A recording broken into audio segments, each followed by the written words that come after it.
Chegou! Chegou aquele vídeo que você queria. Meu Deus, meu Deus. Prova da OABB de 2023. Resolução. Análise de toda a prova, de todas as 30 questões. Então, simplesmente prepare-se, porque vai ser um vídeo longo. São 30 questões, afinal de contas, né? Bom, galera, vamos começar nossa análise. Mas antes disso, já se inscreveu? Já curtiu? Não, porque esse merece a curtida, hein? Bom, eu sou CG, eu sou biólogo, eu sou botânico e tô aqui pra quê? Pra ver se você realmente levou aquela medalha, né? Ai, um golinho de café pra deliciar nossas vitórias. Bora lá? Vamos começar falando da prova por coisas básicas que a gente sabe sobre ela. Bom, esse ano ela teve um tema que era os desafios socioambientais na erradicação de doenças, vacinas. Eu soltei um monte de vídeo de dicas para essa prova. É aquela história, eu só vi a prova na véspera porque, tipo, eu era professor inscrito na minha escola, né? E eu, obviamente, eu tenho que manter o sigilo, mas durante dias antes eu já vinha meio esperando como seria essa prova. Afinal de contas, com um tema escancarado desse jeito, é óbvio que ia ter um monte de questões falando de doença. Era óbvio que ia ter um monte de questão falando de meio ambiente. Era óbvio que ia ter um monte de questão falando de vacina. E aí eu foquei nessa reta e mandei os vídeos. Primeiramente, eu queria agradecer a todo mundo que assistiu esses vídeos, porque isso fez muito bem para a saúde do meu canal. E eu espero contar com vocês também na segunda fase e também, quem sabe, na Olimpíada em 2024, 2025, 2026 e assim por diante.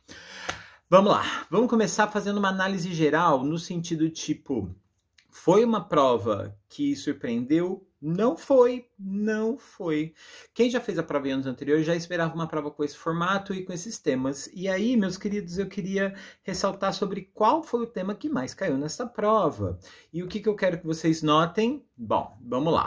Como vocês podem ver aqui, eu montei um gráfico distribuindo ele em temas que são recorrentes nessas provas. Então tá lá, de longe, saúde pública e doenças infecciosas, foram 8 das 30 questões, isso representou quase 30% de toda a prova. Na sequência, isso era inesperado, genética e biologia molecular. Nos últimos anos, genética e biologia molecular caía principalmente na segunda fase. Na primeira não vinha com tanta frequência. É claro que, né, caía 1, 2 questões, mas não 5.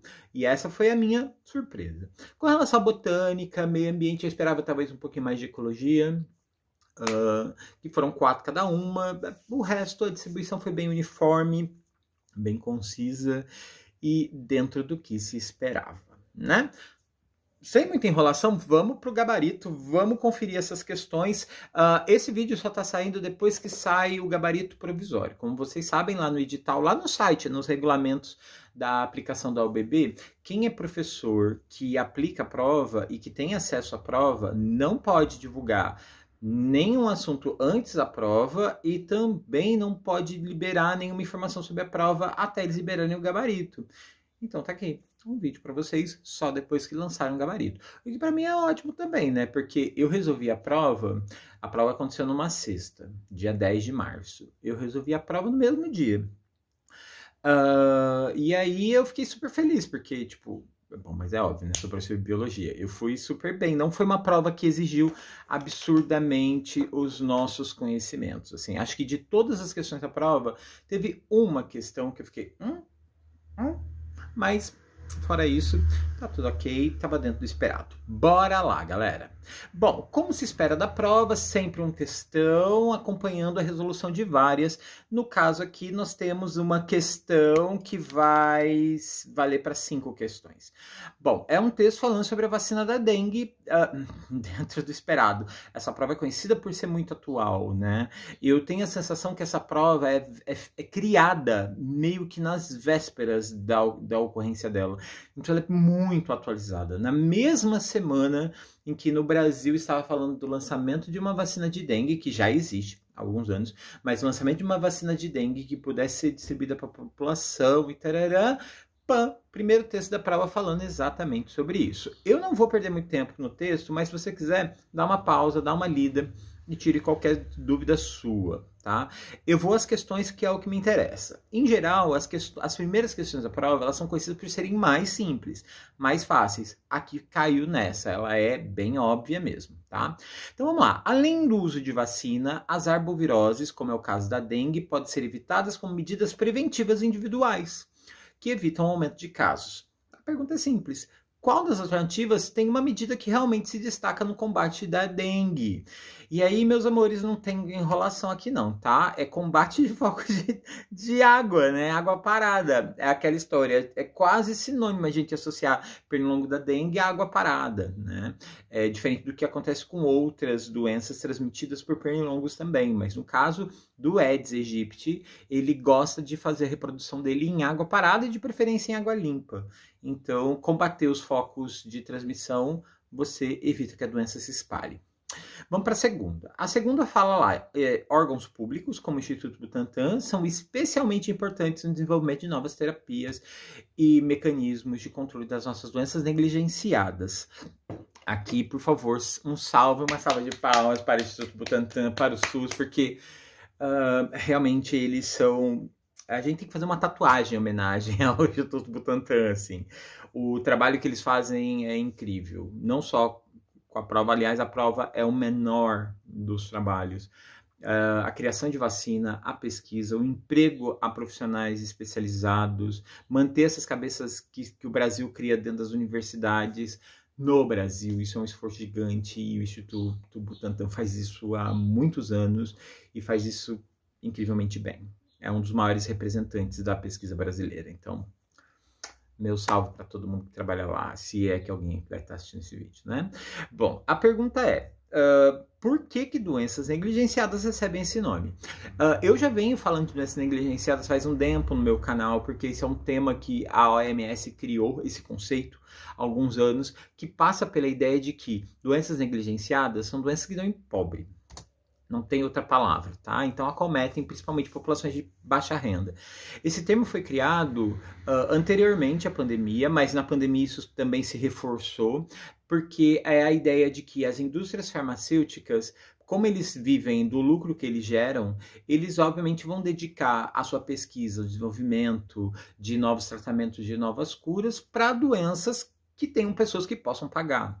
Então, doenças que afetam países de terceiro mundo, doenças que afetam uma população muito pobre, acabam sendo negligenciadas, porque essas instituições de pesquisa perdem o interesse em fazer pesquisa contra essa doença. Então, enquanto cânceres raros, você tem tecnologias lançando para o tratamento já para doenças milenares que matam milhares de pessoas, a gente usa às vezes o mesmo remédio que os índios usavam em 1500. Então, cadê a pesquisa? Cadê o desenvolvimento? E esse conceito foi criado lá pela OMS. Questão 3. Além de dengue, essa aqui foi dada de presente. Assim. Se você assistiu meus vídeos do canal, essa questão foi dada de presente. Além da dengue, o Aedes aegypti está relacionado ao ciclo de diversas doenças, né? Que atacam os seres humanos. A pergunta é, qual das doenças que estão na lista aí de alternativas não é transmitida pelo Aedes aegypti? Tá lá, Zika e Chikungunya, elas são nessa lista aí de doenças arboviróticas, né? A febre amarela, na versão urbana dela, ela é transmitida pelo Aedes aegypti também. E a malária tá aí na lista de doenças que não são transmitidas pelo Aedes aegypti.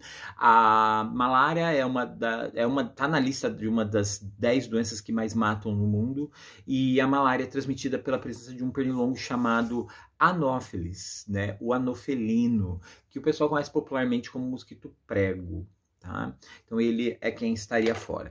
Febre maiaro, não faço ideia do que seja, e devido à pressa que eu também não fiz pesquisa não, mas prometo que eu vou pesquisar. E se você sabe o que é, escreve aí nos comentários, ajuda a gente assim, tipo, acelera o nosso trampo.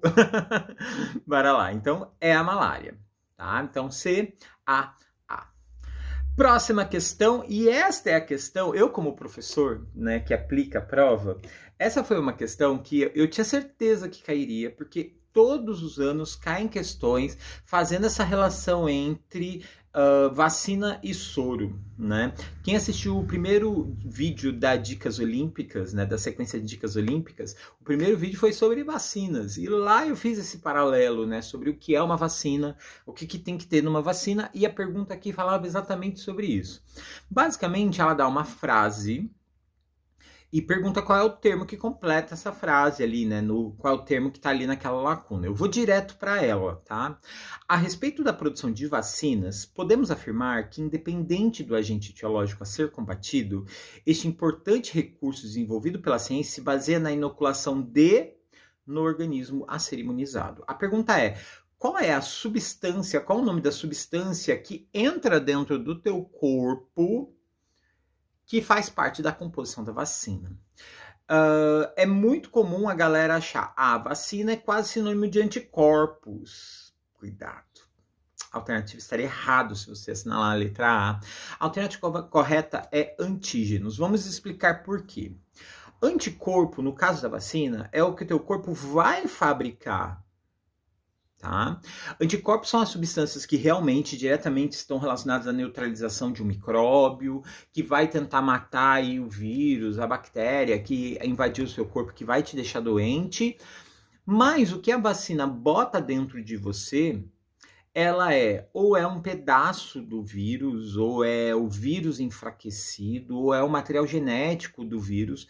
Ele não coloca em você os anticorpos. Se você receber anticorpos, você não está recebendo uma vacina, você está recebendo um soro, tá? E soros, né? São usados em casos de situações como acidentes ofídicos, por exemplo, acidente com animais peçonhentos, como picada de cobra, picada de aranha, coisas assim, onde teu corpo tem que se defender de maneira muito rápida e não dá para esperar o teu corpo fabricar substâncias de defesa. Então aqui teve várias pessoas que na leitura rápida, aquela coisa assim, começa a prova tranquila, caiu na besteira de assinalar a letra A, anticorpos, ou a letra B, imunoglobulinas, que são termos praticamente sinônimos para se referir à substância que faz parte da fórmula de uma vacina, e essa alternativa estaria errada. A alternativa correta seria a letra D, antígenos. Tá? Questão 5. Campanhas de vacinação realizadas ao redor do mundo levaram à erradicação da varíola no final da década de 70. Aliás, a primeira doença para a qual nós criamos uma vacina foi a varíola, né? E foi também a primeira a ser erradicada. Nos países industrializados, as imunizações ativas de rotina em bebês, em crianças, reduziram drasticamente a incidência de doenças antes devastadoras. Foi o caso da difteria, que quase desapareceu, da coqueluche, que praticamente desapareceu. A pergunta é: uma doença que teve a sua incidência reduzida graças à campanha de vacinação infantil é? Bom, aqui ele traz a lista de 5 doenças e a pergunta é: qual dessas doenças teve uma campanha que foi eficaz? Bom, doença de Chagas, a gente não tem uma vacina ainda distribuída para a população. Cegueira noturna é um déficit de vitamina A, então isso não se combate com vacina. Poliomielite é a paralisia infantil, é a famosa vacina do Zé Gotinha, né? Então aqui a alternativa letra C. Hemofilia é uma doença genética, né? A gente não tem cura. A pessoa basicamente ela tem ausência de uma proteína no sangue dela, o que dificulta o processo de coagulação sanguínea. E o escorbuto também é um déficit de vitamina, um déficit de vitamina C, né? Conhecido também como mal dos navegantes e tal. Seguindo. Próxima questão, terapia contra o câncer com células CAR-T. Aqui é legal a gente falar que esta temática já caiu na prova em anos anteriores. No ano passado mesmo, eu não sei se foi na primeira ou na segunda fase, nós tivemos aí também umas 3, 4 questões sobre esta tecnologia.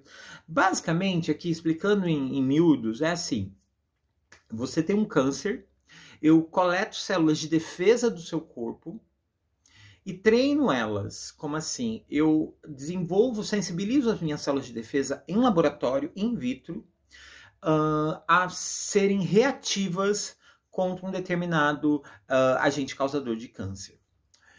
Criei essas células e isso vai levar aí alguns dias, alguns meses até, né? Sendo feito isso em laboratório, Preparado isso, eu reinjeto de volta essas células no organismo do paciente e o paciente começa a desencadear uma resposta imune protetora contra o câncer que ele estava desenvolvendo. Essa tecnologia, ela não é completamente nova, mas ela é um foco de referência em pesquisas brasileiras. Então, sim, isso vai estar em questões da prova, né? Talvez eu não veja isso mais na prova, porque, né, depois que cai uma vez, duas vezes, a gente vê que o assunto ele dá uma sumidinha. Mas aqui a questão é bem interessante. Então tá aqui, ó. A primeira questão é, uma das vantagens do uso dessa nova técnica no combate do câncer em relação à administração de quimioterápicos consiste em... Então a pergunta é, qual é a vantagem dessa tecnologia CAR-T em relação à quimioterapia que já existe? E aí tá lá, a ampliação dos linfócitos T em todas as células do organismo? Não, eu não quero em todas as células, eu quero só nas células que me interessam. Alteração do código genético do paciente? Não, imagina, a gente não altera o código genético de uma pessoa, né? Não tem como, são milhares, trilhares de células. Não tem como. Letra C. A eliminação de oncogenes e o impedimento da transmissão hereditária. Oncogene é o termo que a gente usa para os genes que sintetizam proteínas que desencadeiam câncer. Então, eles são os genes, são pedaços do nosso DNA que estão diretamente relacionados ao câncer. Essa técnica, ela combate um pedaço do DNA? Não, né? A maior especificidade de linfócitos T às células cancerosas. Tá aí a resposta, né? Ele aumenta a especificidade. O nosso sistema imunológico, ele tem que ser capaz de reconhecer a célula doente com tumor, a célula neoplásica, e não confundir elas com as células saudáveis. E essa técnica faz exatamente faz isso, ele melhora o foco, digamos assim, das nossas células de defesa. E por isso ele é tão eficaz. Sem falar que não tem o risco de rejeição, porque são células do teu próprio corpo. Questão 7. Aqui a gente vai lá para a biologia celular, ó. Cuidado. Na técnica CAR-T, os linfócitos T, que são os glóbulos brancos relacionados à identificação de micróbios, né? Eles passam a expressar um receptor para o antígeno CD19, tá? E ele explica o que é esse receptor. Ele é uma proteína comum na superfície das células tumorais. A pergunta é, a produção de antígenos CD19 nas células tumorais ocorre na organela citoplasmática? Bom, a pergunta é, qual é a alternativa que tem uma organela de célula que produz proteínas? Não importa qual proteína, a gente não tem muitas organelas que fazem proteínas, né? E qual seria ela? Peroxissomo? Não, peroxissomo produz catalase, né? Armazena e libera. Mitocôndria está associada à produção de ATP, energia. Lisossomo, ela faz digestão celular. Seria um dos dois retículos endoplasmáticos, o liso ou rugoso, ou aqui, como eles usam o termo mais atual, agranular e granular. O retículo agranular está associado à eliminação de substâncias tóxicas da célula, enquanto que o granular ele é chamado de granular porque eles têm ribossomos, e os ribossomos são as organelas que fazem proteínas. Aliás, eu convido todos vocês aqui a conhecer uma playlist chamada Aquela Aula de Biologia que tem aqui no canal, que tem uma sequência de aulas enormes, preparatória para o vestibular, mas que pode ser muito útil para a OBB, tanto primeira quanto segunda fase. E lá tem uma aula específica falando só sobre o retículo endoplasmático e também sobre outras organelas. E aí você conseguiria, por exemplo, se você tivesse visto aquela aula, eu vendendo meu biscoito, né? Enfim, vamos seguir adiante, porque temos mais questões. A gente não chega. Tá na questão 7 ainda. E desculpa estar fazendo tão acelerada, porque eu quero fazer com que esse vídeo não fique tão imenso. Porque o vídeo do ano passado, da resolução da primeira fase do ano passado, ficou quase uma hora. Ficou com mais de uma hora, aliás. Enfim, mas bora lá. Questão número 8. O câncer não tem uma única causa. Há diversas causas externas, né, relacionadas ao meio ambiente, e internas, relacionadas a condições imunológicas, genéticas, etc. Também uma questão muito fácil. Tá aqui, ó, os fatores que podem interagir de diversas formas, dando início ao surgimento de um câncer. Entre 80% e 90% dos casos de câncer estão associados a causas externas. as mudanças de meio ambiente, pelo próprio homem, pelo hábito, pelo comportamento. Aliás, eu fiz um vídeo, né, das Dicas Olímpicas falando sobre essa questão da influência do ambiente sobre a nossa saúde, né? E aí a pergunta é, ó, vamos lá direto para a comanda. Dentre os hábitos que aumentam o risco...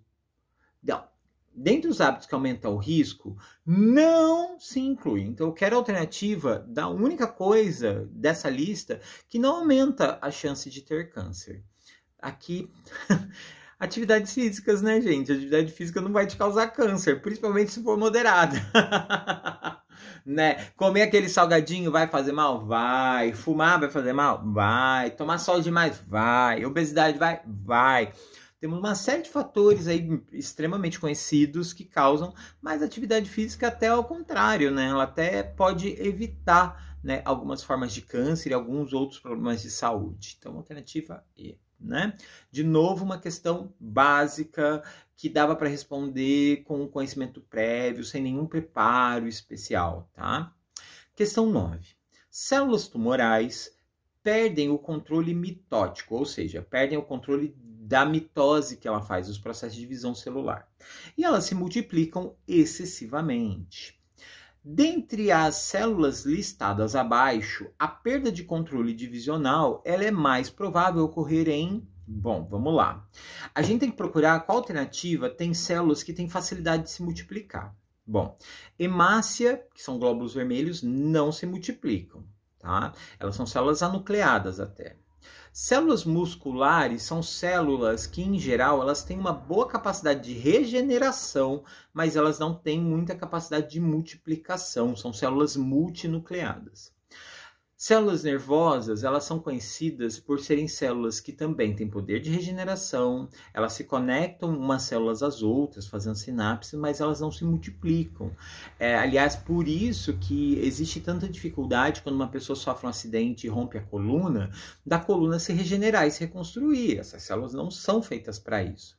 E células cartilaginosas, o que acontece é que elas até conseguem se multiplicar, mas elas não conseguem se multiplicar de forma excessiva. As únicas células que são assim riquíssimas em multiplicação, renovação, são as da pele, né? São as epiteliais, né?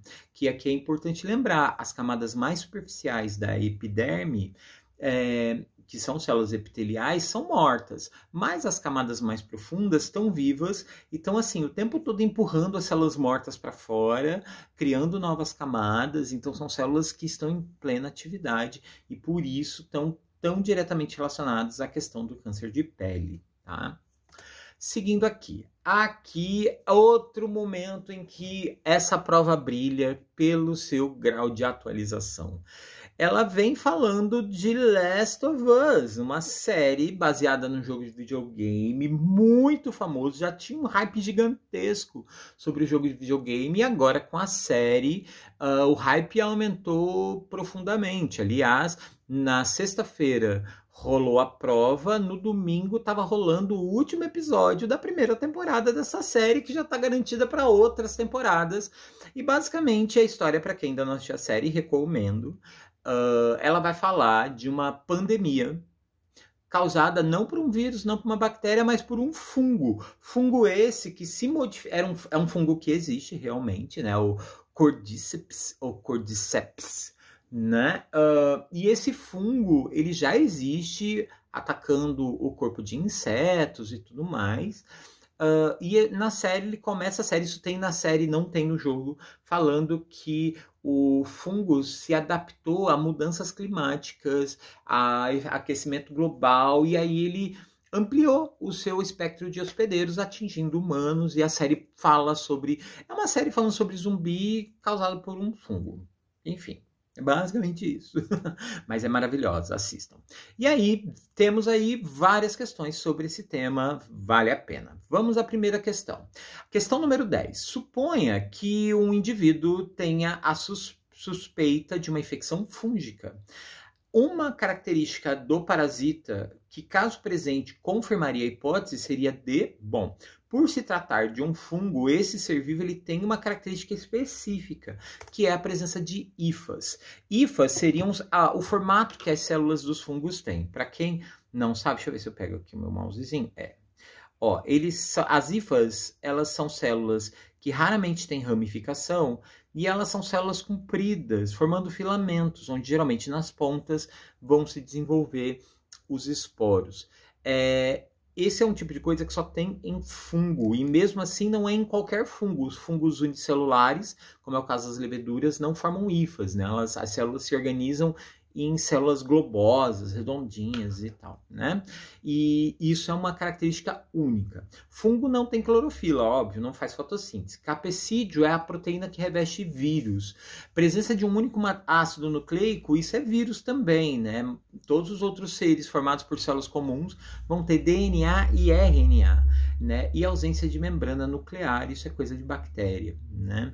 Então, a única característica aqui que é só de fungo é a presença das hifas. Questão número 11 vai falar de uma outra característica que é única de fungo também. Tá lá, ó. Antimicóticos são medicamentos que combatem micoses, né? Combatem doenças causadas por fungos. Esses medicamentos são vendidos na forma de cremes, gels, esmaltes e também na forma de comprimidos, né? Um dos mais famosos aí é a nistatina. Uma das formas de atuação de alguns antimicóticos consiste na inibição da síntese da sua parede celular. Porque tem essas hifas, elas apresentam em comum com as células vegetais o fato deles terem uma armadura em volta da célula, né? Uma parede celular. Só que nas células vegetais, essa parede celular é feita de celulose. A minha pergunta é do que é feita a parede celular de um fungo? E a resposta é glicídios. Aqui fiquem atentos ao termo. Já não se usa mais esse termo glicídio. Ele se refere ao antigo nome que a gente usava para os carboidratos, aos açúcares, né, que é um componente químico aí que a gente refere a qualquer molécula que tenha C, H e O, né, um carboidrato. E mais especificamente, os fungos são feitos a parede celular dos fungos é feita de quitina, que é um carboidrato que também aparece no exoesqueleto dos artrópodes e aparece também na composição das nossas unhas. E essa seria a alternativa correta. Aqui eu tenho um problema com essa questão, porque esse termo já... Se você procurar num livro didático o que quer dizer glicídio, vai ter dificuldade até de achar essa palavra. Tá? Então, fica aqui o grau de dificuldade dela estava exatamente nisso. Se colocasse uma alternativa colocando quitina, que é o termo específico da substância, acho que a galera acertaria mais. Eu acho que essa é uma das questões que a galera vai errar bastante. Próxima questão número 12, também sobre Last of Us, sobre fungos. Eu vou direto ao que me interessa lá na comando. Ó. Na série Last of Us, comenta-se da inexistência de uma vacina contra fungos. Uma vacina que seja capaz, uma vacina que seja eficaz, promove no hospedeiro o quê? Bom, a gente falou disso agora há pouco, né? Você injeta antígenos no corpo de uma pessoa para que o corpo dele crie anticorpos. Então, aí seria ou A ou a B. A fala de anticorpos, né? E células de memória, que é aquela história. Eu preciso criar anticorpos, mas eu preciso que depois de um tempo, depois que eu tomei a vacina, que meu corpo ainda seja capaz de produzir anticorpos de novo. Isso é através de células de memória. Fora isso, todas as outras alternativas não dá, tá, galera? Então é produzir anticorpos, vacina, conceito clássico de vacina. Questão 13. Embora na série referida fungos sejam tratados como um potencial agente de aniquilação da espécie humana, esses organismos possuem... Olha o carro da pamonha passando na rua. Desculpa, gente. Eu moro numa rua muito movimentada. De vez em quando a gente é interrompido por latido de cachorro, passarinho e caminhão, tá? A pergunta é... Fungo serve para um monte de coisa. E eu já esperava que caísse isso, hein? Olha só. Não foi surpresa a hora que caiu falando sobre aplicação biotecnológica de fungo, porque também cai muito nessas provas. Na verdade, cai em todo vestibular, né? Você tem um ser vivo que é capaz de produzir álcool, é capaz de produzir fermentação para pão, faz decomposição na natureza. Mano, fungo é muito importante. Então, quando cai essa parte, né? E a pergunta é a única coisa que ele não faz. A única coisa que ele não faz é fixação do carbono atmosférico. Ele libera carbono, mas ele não fixa carbono.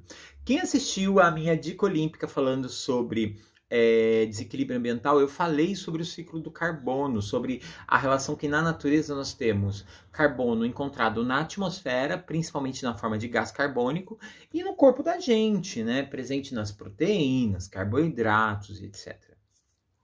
Para tirar do ar, só tem um método, basicamente, que é a fotossíntese, que é feito por planta. Planta fixa carbono, né? Captura essa substância da atmosfera e transforma em matéria orgânica. Fungo faz o contrário, fungo devolve para a natureza quando você morre.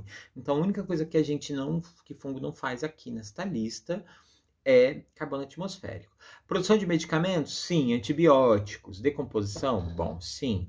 Biocombustíveis? Sim, porque eles estão, por exemplo, associados à produção do álcool, que é um biocombustível.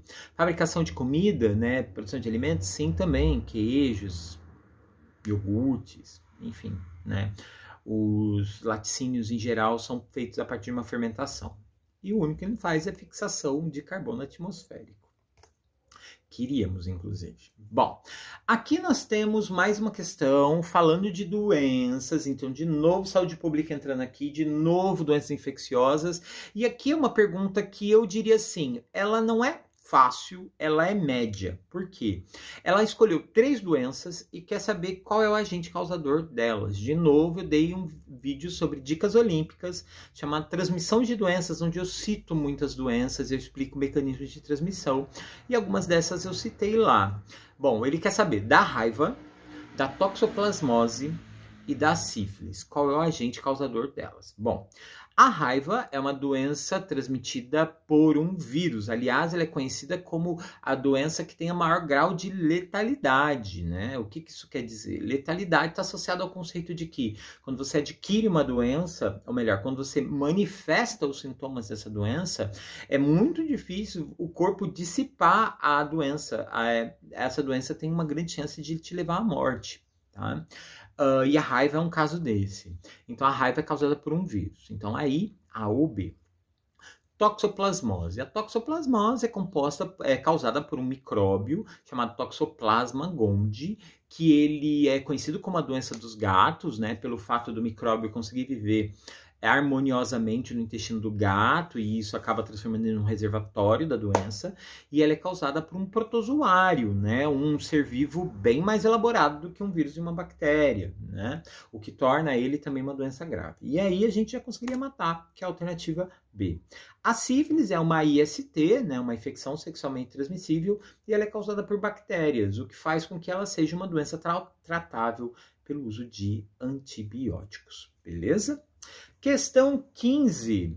Nos ecossistemas, fungos possuem um importante papel e ocupam o último nível das teias alimentares, né? Que eles são os decompositores. Qualquer um que morrer, é eles que vão trabalhar em cima do corpo desse ser vivo. A pergunta é, o que é a decomposição? Simples desse jeito. Decomposição é o quê? É pegar a matéria do corpo do ser vivo, que é uma matéria orgânica, e transformar em substâncias simples para a atmosfera. Alternativa B, de bola, tá? Ele pega a matéria orgânica, carboidratos, proteínas, gorduras, que fazem o teu corpo, e desmonta elas, produzindo substâncias simples, como gás carbônico, água, amônia e tudo mais, né? E que são substâncias que podem ser devolvidas para a natureza e, posteriormente, virar alguma outra coisa. Tá?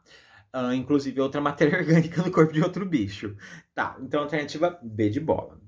Aliás, esse ano eu acho que a Olimpíada trabalhou de maneira muito inteligente. Trata-se de uma primeira fase, então a gente espera que as questões da primeira fase trabalhem conceitos mais básicos, como é o caso de trabalhar conceito de decomposição, né? Conteúdo que em geral é tratado lá no primeiro ano do ensino médio, inclusive. Bom.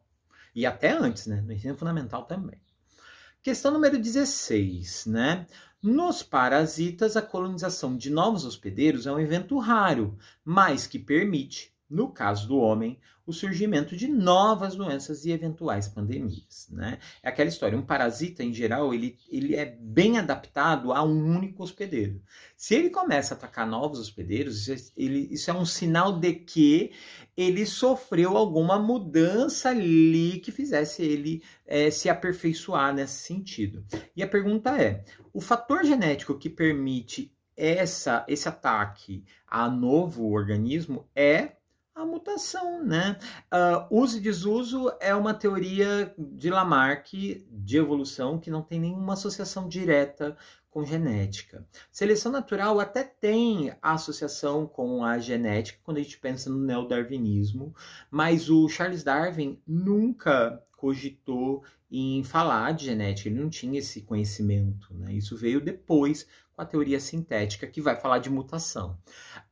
Deriva genética também tem a ver com mutação, mas isso ele, na verdade, não tem a ver diretamente com mutação, ele está associado à questão da preservação do gene na natureza e tudo mais, mas isso não é fator para parasita, né? E a seleção artificial seria a mão do homem interferindo, né, na seleção desse ser vivo de características individuais dele. Isso é muito interessante na agricultura, na agropecuária, mas não numa relação parasítica, tá? Então aqui a alternativa E é a mais razoável, tá? Vamos seguir aqui adiante, ainda falando de fungo, a gente agora vai falar do LSD, que é uma droga, né, retirada de um cogumelo, aquele cogumelo do Mario Bros. Eu acho que, putz, agora, não é do Mario Bros, não. Né? Aqui, ó, Clavíceps purpurea é o nome do fungo. Em geral, ele é aplicado da seguinte forma, eles pegam papel de filtro, que tem alto poder absorvente, borrifam a substância lá da droga tirada de um fungo e a questão é, você vai colocar ela numa superfície do corpo que absorva esse líquido do papel.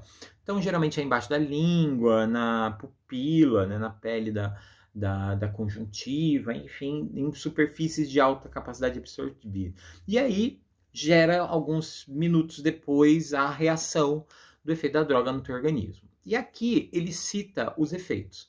Além do efeito alucinógeno, essa droga ela gera sintomas como perda de apetite, aumento de batimento cardíaco, dilatação de pupila, boca seca e aumento da pressão arterial. E isso está associado à atividade de fibras do corpo, do sistema nervoso. Tá, qual?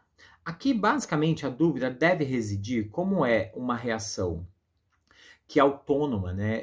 A gente não tem controle, isso são ações involuntárias, batimento cardíaco, dilatação de pupila. Então, a questão é, ou era simpático ou parasimpático. Uma dica para a galera saber a diferença entre os dois. As respostas simpáticas, elas estão associadas a um sistema que a gente chama de luta ou fuga. Toda situação que faz você ficar com medo, ou situações que geram para você vontade de meter a mão na cara de alguém, elas são desencadeadas pelo sistema simpático. Então, por exemplo, tá com medo, coração começa a bater mais forte, pressão sobe, pupila dilata, você não tá sentindo dor, né? Tipo, né? Um acidente de carro.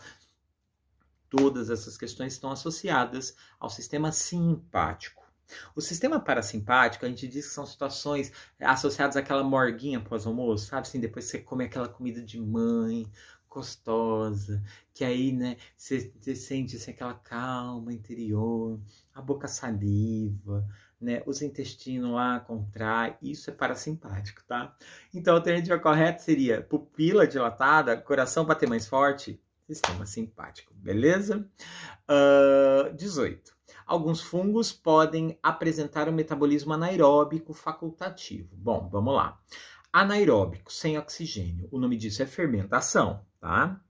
Onde isso acontece? Isso acontece principalmente dentro da célula, no citoplasma. Precisa de organela para fazer isso? Não. Então a pergunta é, o metabolismo anaeróbico acontece aonde? Onde ocorre? É em mitocôndria? Não. Então não está na B, não está na C. É uma oxidação completa da glicose? Bom, Aí que tá. Quando eu pego a glicose e consigo desmontá-la completamente, fabricando gás carbônico e água, isso é respiração aeróbica.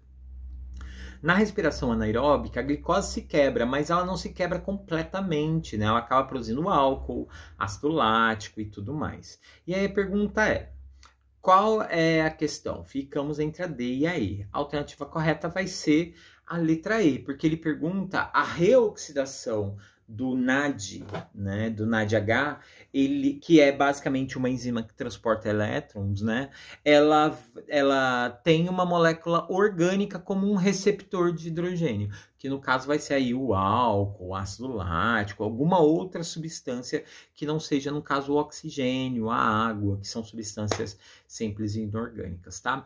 Eu considero essa como a questão mais difícil da prova, tá? As outras dava para se fazer ou pela interpretação, ou por um conhecimento prévio simples. Essa não, exige um alto grau de conhecimento de bioquímica, então não é qualquer aluno de ensino médio que daria conta de responder esta questão número 18. Vamos seguir aqui, agora a gente vai lá para a botânica, uma questãozinha falando sobre polinização, que também já caiu em várias provas da UBB em anos anteriores, questões com esse perfil. A questão número 19 é a seguinte: a polinização cruzada entre plantas é um fator importante para o sucesso das angiospermas. Angiospermas são as plantas que produzem fruto, que tem a semente dentro do fruto, que produzem aquelas flores exuberantes e tudo mais, tá? A questão é, qual a grande vantagem de fazer uma polinização cruzada? Polinização é basicamente você juntar a estrutura masculina, que é o grão de pólen, com o saco embrionário, que vai ter a oosfera dentro da flor, que é a estrutura feminina. Quando você tem uma reprodução baseada na união de macho e fêmea, troca de material genético, nós estamos falando de aumento de variabilidade, né? Aquela história, quando eu planto vários pés de laranja e elas dão flor e você deixa elas cruzarem à vontade com grão de pólen de um para o outro, você não tem garantia de que aquela fruta vai ser doce, se aquela fruta vai ser grande.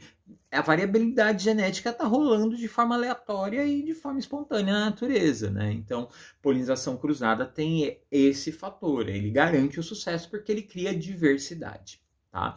É diferente quando a gente tira uma mudinha de uma planta, tipo, pego lá a folhinha de uma violeta, enterro na terra, cria uma nova violeta, sim, mas ela é um clone genético do pé onde você tirou aquela folha originalmente, né? E essa era a questão 19. Questão 20. Características florais podem dar pistas importantes sobre seus potenciais polinizadores. A minha pergunta é, qual a característica de plantas que tem anemofilia? Tá. Anemofilia. Anemo, vento, filia. Filia é um termo para se referir à polinização, né? Ao pé da letra, filia tem a ver com amigo de, próximo a, né? E a pergunta é, qual é a característica de uma planta que é polinizada pelo vento, que é o vento que leva o grão de pólen? Bom, se ela é colorida, se ela é cheirosa, isso é indicativo de polinização por animais, né? Uma abelhinha, um passarinho, alguma coisa assim que vai vir atrás da flor por causa do cheiro. Agora, se você é polinizado pelo vento, eu não preciso que a flor seja colorida. Eu não preciso que ela seja chamativa. Eu preciso que ela tenha os chamados estames longos. O que seria o estame? Quando a gente pega e faz o desenho de uma flor, né? Tipo, a gente vai lá e faz o desenho clássico de uma flor. Na parte central dela, a gente vai ter lá a estrutura do gineceu, onde dentro dele vai ter lá a estrutura do grão de pólen. Não, que vai ter a duosfera, que é a parte feminina. O grão de pólen fica geralmente em cabinhos finos e alongados, onde na ponta a gente vai ter as anteras, que vão ser produtoras de grão de pólen. Quando você tem o vento e elas batem nessa antera, ela é levada para longe. O termo que a gente usa para esses cabinhos aqui, ó, que dão sustentação para a antera, é exatamente estame. E quanto mais longos forem os estames, melhor é para o vento levar, tá? Então, isso é a alternativa correta. A alternativa correta é a letra D. Estames prolongados. E que, obviamente, né, sejam sensíveis ao vento bater e levar. Próxima questão, falta só 10 questões, estamos nos finalmente. Próxima questão, questão número 21, de novo uma questão sobre botânica. Eu acho que eu nem colocaria ela como botânica, porque o tema é plantas, mas a questão está falando de relações ecológicas, tá? A 21 e a 22. E essas questões são questões interessantes para a gente falar, tá? Bom, vamos lá. Na entomofilia, que é exatamente a polinização por insetos, insetos são agentes polinizadores de angiospermas. Sim, tá, jura. Pode ser realizada por abelhas, moscas, besouros, borboletas, vespas. Na sua forma mais comum, os insetos são atraídos pela cor, pelo odor das flores. Além disso, nas flores apresentam o néctar para sua alimentação. Notem que aqui estamos falando de uma relação de troca, hein? Nesse tipo de polinização, pode-se observar que uma relação entre os insetos e as plantas é uma relação de... Bom, vamos lá. A planta dá para o inseto comida através do néctar. Substância doce, vai alimentar e tudo mais. E em troca, o inseto faz o quê? Leva o grão de pólen, leva o agente de reprodução para longe, garantindo uma reprodução eficiente. Estabelecemos aqui uma relação de troca positiva para os dois lados. Alternativa correta, mutualismo. E por que mutualismo? Nas relações ecológicas existem dois tipos. Existem as relações ecológicas mutuais, que é aquela onde o ser vivo está intimamente ligado ao outro, onde eles não têm como se separar, um sem o outro morre. Enquanto que do outro lado eu tenho a protocooperação, que é uma relação ecológica onde um e o outro têm uma relação benéfica quando estão juntos, mas eles têm a alternativa de não viverem juntos. Aqui é mutualismo porque plantas que fazem entomofilia, que precisam da entomofilia, elas não reproduzem por outro método. Então elas morreriam se elas não fizessem a reprodução com a ajuda de insetos. Da mesma forma, eu tenho insetos que só se alimentam de néctar de certas plantas, ou seja, a relação passa a ser direta. Até a gente fala até sobre coevolução entre insetos e angiospermas, né? Por conta dessa intimidade que foi construída ao longo da história. E aí estabelecemos, então, uma relação de mutualismo. Muita gente vai fazer algum comentário sobre a questão do comensalismo, porque quando se fala que no comensalismo um ser vivo se alimenta de algo deixado pelo outro, isso caracterizaria, né, o inseto se alimentando, né, do néctar. Mas no comensalismo, essa relação é positiva só para um lado, para o outro lado ela é neutra, né? E não é o caso aqui, ela é positiva para os dois lados. Então é aqui que mora o BO de não ser comensalismo. Questão 22. Essa aqui vai causar questionamento da galera. Ó, de novo estamos falando de polinização, só que nós vamos falar de polinização de orquídeas, que para serem polinizadas, as pétalas delas são semelhantes às fêmeas das vespas. Aí os machos confundem, gastam o tempo e a energia visitando essas flores dessas espécies em busca de uma parceira sexual e, consequentemente, garantem assim a reprodução dessa planta. Ou seja, a planta se disfarça para se aproveitar desse macho. Basicamente isso. E isso é uma relação de quê? Bom, isso é uma relação de parasitismo. Essa aqui provavelmente causaria, de novo, dúvidas. Por quê? Parasita, a gente bate do princípio de que uma espécie se aproveita do outro, né? E é o caso desse. A flor se aproveita do inseto. Fazendo o quê? Se disfarçando. Olha, eu sou uma fêmeazinha e tal. E isso é benéfico para um e prejudicial para o outro. Por quê? A planta se dá bem porque garante a levada do pólen dele para longe. E o inseto não reproduz. Então, isso é um prejuízo. Então, por isso, cria-se uma relação de parasitismo. Tá? Alguém se aproveita de alguém. No caso aqui é da força de trabalho. 23. Estamos chegando à reta final, galera. A evolução das plantas, o surgimento do grão de pólen, bem como a formação do tubo polínico, permite a reprodução desses seres de forma independente da água, né? Como a gente sabe, a evolução das plantas, os primeiros grupos vegetais, os mais primitivos, que é as algas, que é as briófitas, que é as samambaias, as pteridófitas, elas são profundamente dependentes da água. Precisa ter, ou estar debaixo da água, ou precisa de uma gotinha d'água para que o anterozoide, né, que é tipo o espermatozoide dessas plantas, vá nadando para fazer a fecundação. O surgimento do grão de pólen faz que isso não seja mais necessário, né? E a pergunta é, em que grupo isso surge pela primeira vez? E aí a resposta é simples. Grão de pólen surgem nas primeiras plantas que têm semente. Toda planta que tem semente tem essa terminação esperma no nome. Então seria ou a angiosperma ou as gimnospermas. No caso, as gimnospermas, que são as plantas da família dos pinheiros, das cicas e tudo mais, tá? Que elas têm uma polinização bem mais simples, pelo vento, inclusive. Tá? Seguindo adiante, agora a gente vai falar de alimentação, vamos falar da tapioca, né, dessa fake de tapioca, né, de que tapioca emagrece, tarará.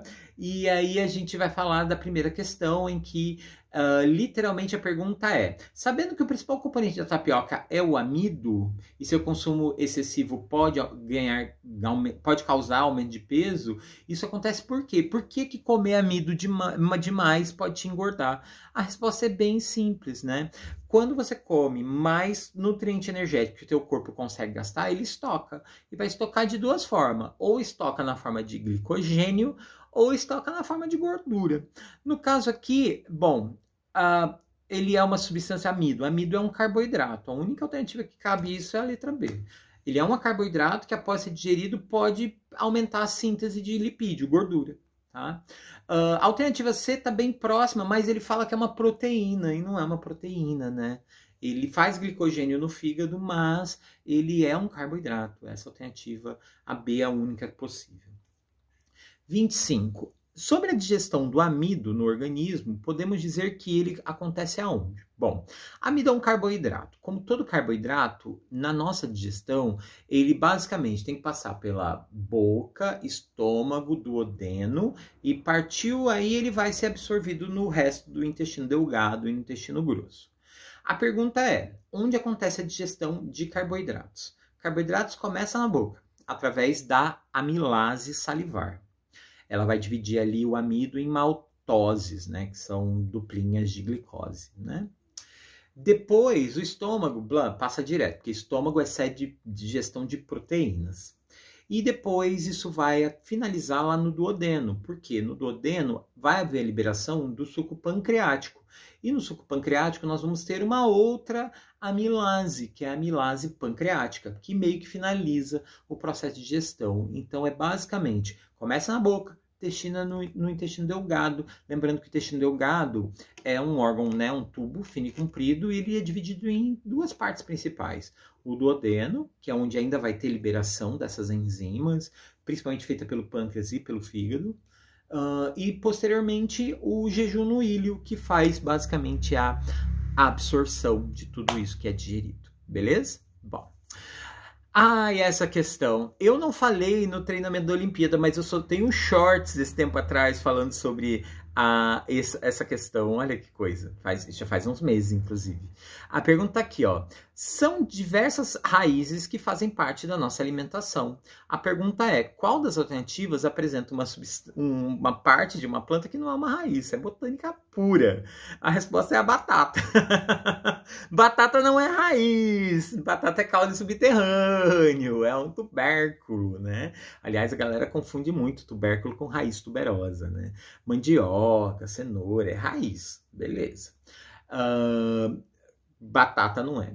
Uma regra que a galera tem, assim, para simplificar é: raiz não brota depois de tirada, assim, da terra. Então, uma cenoura, se você larga um pedaço de cenoura na geladeira, ela não brota. Um pedaço de batata doce não brota, né? Um pedaço, digo, tá? Agora, a batata inglesa, a batatinha, né? A batata, como a gente conhece, ela brota. Ela cria brotinho. E isso é as gemas laterais, né, da batata criando. E isso vai rolando só em caule, tá? Então é isso. Seguindo aqui, mais uma questão, e aqui a gente se encaminha para genética. Vai ter um texto aqui falando da acondroplasia, que é uma doença genética, é um distúrbio genético, né? Em que faz com que as pessoas sejam baixinhas, né? É o caso daquele ator do Peter Dean Cleish, acho que pronunciei corretamente, que é o que faz o anão, né, de Game of Thrones, né? Hoje em dia esse termo anão a gente não usa mais, ele é pejorativo, né? E aqui ele explica no texto falando sobre como surge, né, esse erro genético que leva à acondroplasia, né? A questão 27 vai falar sobre isso. Tá lá. Ó. A mutação que origina a acondroplasia pode ser transmitida de pai para filho. A pergunta é, para que ocorra essa transmissão, a manifestação clássica dessa doença ocorre onde? A pergunta é, qual é a alternativa que vai apresentar células capazes de passar isto adiante? E a pergunta é, precisa ser uma célula associada à reprodução. Espermatogônias paternas, tá? As gônias, que são as células que dão origem aos gametas, no caso a espermatogônia dá origem ao espermatozoide, as ovogônias ou oogônias dão origem aos óvulos. Precisa ser uma dessas células que estão diretamente relacionadas à fecundação para acontecer uma falha, que seja passado adiante. Para ser passada adiante, célula somática, o termo célula somática, seriam células que compõem o teu corpo e que não estão associadas à reprodução. Então, a única possível é realmente a alternativa aí. Glóbulo polar é um óvulo que deu errado, digamos assim, então não. Células da corona radiata são as células que ficam em volta do óvulo, mas ela não faz parte do corpo do bebê, né? Ela não tem um DNA que vai para o corpo do bebê. Então, o único que vai ser exatamente as espermatogônias. Então é isso. Eu tenho a sensação que eu estou fazendo essa correção assim, aceleradíssimo, mas a ideia é realmente que seja rápido para que você não perca muito tempo, tá, galera? Então vamos lá. O gene mutante FGFR3, que ele no texto fala que é o gene que causa, né, que desencadeia a acondroplasia, ele causa alteração onde? Bom, ele está falando o seguinte no texto, você lê lá, ele fala que você precisa de um DNA, esse DNA é copiado, e ele tem um erro nele. A partir desse erro, ele vai desencadear a produção de proteínas, e a proteína vai estar errada. Simples. A pergunta é qual? Bom, para a fabricação de proteínas, nós temos uma sequência a se seguir. Basicamente, qual é esta sequência? Deixa eu ver se eu faço meu desenho aqui. Você tem o DNA da pessoa, esse DNA vai ter um trecho dele copiado. Só um pedacinho. Esse trecho é o RNA mensageiro. Esse RNA mensageiro, ele vai ter que chegar lá nos ribossomos, que é feito de RNA-R, né, ribossomo, que é a organela que faz a proteína, e ele é feito de RNA também, ele é feito de RNA-R. E aí, a cada 3 letrinhas de bases nitrogenadas, que são chamados de códons, a gente codifica um aminoácido, que vai compor o corpo de uma proteína, né? E aí, quem vai trazer esses aminoácidos são os RNAs T transportadores, que aí vão colando esses aminoácidos uns nos outros, criando então o peptídeo, né? Criando, portanto, a proteína feita a partir desse código genético. A pergunta é, a alteração tem que acontecer onde? Bom, ele tem que acontecer no RNA-M, né? Porque o DNA vai ter um erro e aí esse erro vai passar para o RNA mensageiro e aí errou ali, acabou, né? A única alternativa plausível seria a alternativa C, um RNA mensageiro transcrito, porque esse processo de pegar um DNA e transformar ele em RNA mensageiro, a gente chama isso de transcrição. E aí, obviamente, se você errar ali, ele erra na confecção da proteína, beleza? Então é isso. Acho que deu certo, né? Beleza. Aí vemos as 2 últimas questões da prova, 2 questões de genética clássica, genética mendeliana. E a primeira questão é, eles chegam com esse heredograma, perguntando se a acondroplasia, qual é a classificação dessa doença, se ela é autossômica, se ela é ligada ao sexo ou restrita ao sexo. Bom, vamos começar pelo básico. Ela é restrita ao sexo? Restrita ao sexo seria só dá em um sexo, ou no homem ou na mulher. No heredograma, bolinhas são mulheres, quadrados são homens. Aqui tem os dois, né? Todo quadrinho pintado é pessoas com a doença. Como tem 2 pessoas, então não. Então não é restrita ao sexo. É ligada ao sexo? Bom, a gente poderia fazer uma investigação aqui. Meu palpite aqui não, tá? Ela é uma doença autossômica, ou seja, ela não tem restrição ao sexo. A gente só precisaria saber se ela é dominante ou recessiva. Para isso, a gente tem que fazer testes. O teste é o seguinte, ó. Se a gente considerar essa doença como recessiva, que é geralmente a maioria dos casos, vamos considerar assim, ó. Nós podemos ter indivíduos azão-azão, azão-azinho ou azinho-azinho. Doente, se ela for recessiva, seria só esse cara. Então, seria aqui, ó, azinho-azinho, azinho-azinho, azinho-azinho, azinho-azinho. E todos os outros seria o portador do gene azão. Azão-traço, azão-traço. E todos os outros azão-traço, azão-traço, azão-traço, azão-traço. Por que traço, Pro? Porque a gente sabe a primeira letra, que seria azão, mas não saberia a segunda. Analisando isso aqui, isso não seria possível, por uma razão simples. Pais têm que passar uma letra para os filhos. Se os dois pais fossem azinho-azinho, da onde viria esse azão? Seria do padeiro? Não. Então, nesse caso, a gente inverte essa relação. A gente vai apagar aqui agora e vai inverter. A gente vai dizer que os indivíduos saudáveis vão ser azinho-azinho e os doentes vão ser azão-traço. E aí a gente vai ver se isso seria possível. E aí o que a gente vai perceber, ó? Azão-traço, azão-traço, azão-traço, azão-traço e todo mundo o restante azinho-azinho. Aí a pergunta é, isso seria possível? Um casal azão poderia ter filhos azinhos? Sim, se ambos fossem heterozigotos, se ambos fossem azão-azinho. Então, ela é uma doença independente do sexo e ela é dominante. Ela é causada por um gene azão, né? Então, essa seria a alternativa correta. Constituindo essa situação, vamos então agora para a pergunta. No heredograma da questão, pode-se afirmar que a probabilidade do casal da segunda geração, o indivíduo 3 e 4, que seria este casal aqui, ó. Segunda geração, 3 e 4. Qual é a chance deles terem uma nova criança sem a condroplasia? Bom, se esse cara é azão-azinho e tem filhos azinho-azinho, então ele é obrigatoriamente assim. Esse cara, né, no caso essa mulher, né? Esse cara aqui, o quadradinho, não tem a doença, então ele é azinho-azinho. A resposta é, qual é a chance de um casal assim ter filhos sem a acondroplasia? Ou seja, ter outro filho assim. Bom, aí a gente vai fazer o bom e velho joguinho da velha, que é o quadro de Panet, né? Elimino o primeiro quadrinho e boto as letras separadas dos pais, assim, na lateral. Esses 4 quadrinhos em branco aqui, a gente vai juntar as linhas e as colunas e vai dar 4 resultados. Vão ser as possibilidades dos filhos. Então, aqui vai ser azão com azinho, azão com azinho, azinho, azinho, azinho, azinho. A chance de não ter a condroplasia é 2 em 4, o que transforma na alternativa correta 50%, é a metade. Tinha 4 chances de ter filhos, 2 é saudável. Então essa é a alternativa correta. Bom, meus queridos, eu fico por aqui.